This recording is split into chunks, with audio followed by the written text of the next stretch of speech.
So, Mr. Andor, thank you very much for being here today. My first question would be, what do you think of the Young European Council coming together this year again?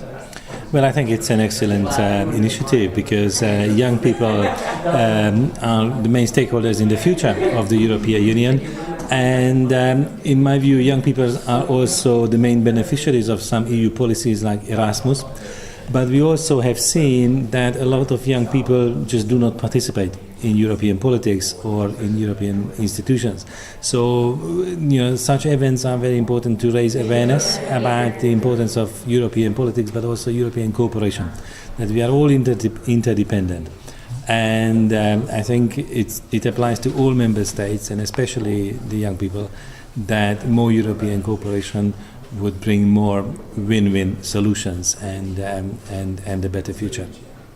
You were a former commissioner in the Barroso government, or in the Barroso how do you Commission, say? yes. In the Barroso Commission, yes. Thank you.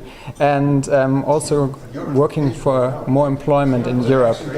How can young people contribute to helping to solve the unemployment crisis we see in Europe these times? Yes, at the time of the Barroso II Commission, we saw that the young generation, young employees, school leavers, they are disproportionately hit by the financial and economic crisis, which meant at that time that when unemployment was increasing, youth unemployment was increasing even faster. So we needed to invent something in order to tackle this problem. And the main initiative in this area, among several others, was the Youth Guarantee. Myself, but also I can say for Mr. Barroso, this was one of the emblematic initiatives of the European Commission to reform the labour markets, to reform the employment services, to reform vocational training in countries which are weak performers, especially in Southern Europe, but also elsewhere, in order to achieve the same what Germany, what Austria, what the Netherlands achieved for a very long time, to keep youth unemployment relatively at a low level. The Youth Guarantee is not a magic wand, but it's a very important policy initiative in order to transform the labour markets and the education and training systems in these countries. And we can now see the implementation of that. And unfortunately, we have to use the word crisis again, because right now Europe is facing several crises. How can NGOs, for example, like Young European Leadership, help to bring young people to the European Parliament and to the European institutions and give input to leaders of the European institutions?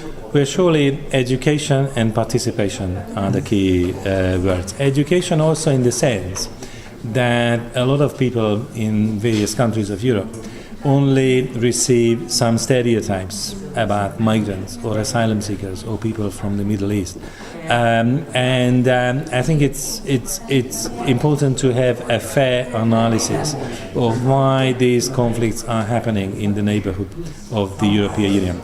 So students and other young people can play a major role in a proper discussion, not only about why these problems emerged, but also about what the right responses are.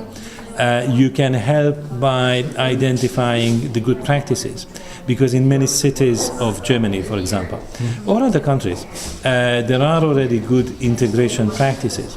And the more people see the chance of integration for adults in the labour market, for youngsters in schools and training, the more optimistic views can develop about the chances of future immigration, in which now asylum plays a major role.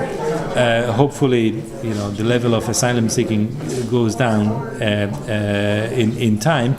Nevertheless, Europe has to live with, and Europe has to cope with a significant level of immigration in the future, and the key point is to find the most constructive ways, which is a win for the receiving society, but also a win for those who want to come to Europe with the chance of a better life. Mr. Andor, thank you very much. Thanks a lot.